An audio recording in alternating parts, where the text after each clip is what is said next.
ಕನ್ನಡದ ದಿಕ್ಕುಗಳನ್ನ ಯಾವ ರೀತಿ ನೆನಪಿಟ್ಕೋಬಹುದು ಒಂದೇ ಒಂದು ನಿಮಿಷದಲ್ಲಿ ತಿಳ್ಕೊಳ್ಳೋಣ. ಅಚ್ಚು ಕನ್ನಡದ ದಿಕ್ಕುಗಳನ್ನ ಈ ಟ್ರಿಕ್ಸ್ ಮೂಲಕ ನೆನಪಿಟ್ಕೋಬಹುದು. ಯಾವುದು ಅಂತ ಕೇಳಿದ್ರೆ ಮುಪ್ಪ ಬಂತೆ. ಯಾವ ದಿಕ್ಕದು? ಮುಪ್ಪ ಬಂತೆ. ಮೂ ಅಂದ್ರೆ ಮೂಡಣ. ನೋಡಿ, ಮೂಡಣ, ಪಡುವಣ,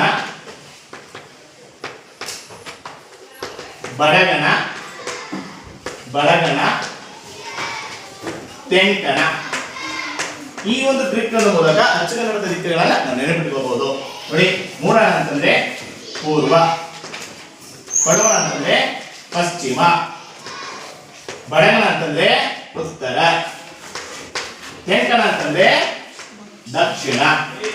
ಅಚ್ಚು ಕನ್ನಡದ ದಿಕ್ಕುಗಳನ್ನ ಈ ಒಂದು ಟ್ರಿಕ್ ಮೂಲಕ ನಾವು ನೆನಪಿಟ್ಕೋಬಹುದು. ಹಾಗಾದ್ರೆ ಅಚ್ಚು ಕನ್ನಡದ ದಿಕ್ಕುಗಳು ಟ್ರಿಕ್ ಯಾವ್ದಪ್ಪ ಅಂದ್ರೆ ಮುಪ್ಪ ಬಂತೆ, ಮೂಡಣ, ಪಡುವಣ, ಬಡಗಣ, ತೆಂಕಣ, ಪೂರ್ವ, ಪಶ್ಚಿಮ, ಉತ್ತರ, ದಕ್ಷಿಣ. ಓಕೆ, ಧನ್ಯವಾದಗಳು.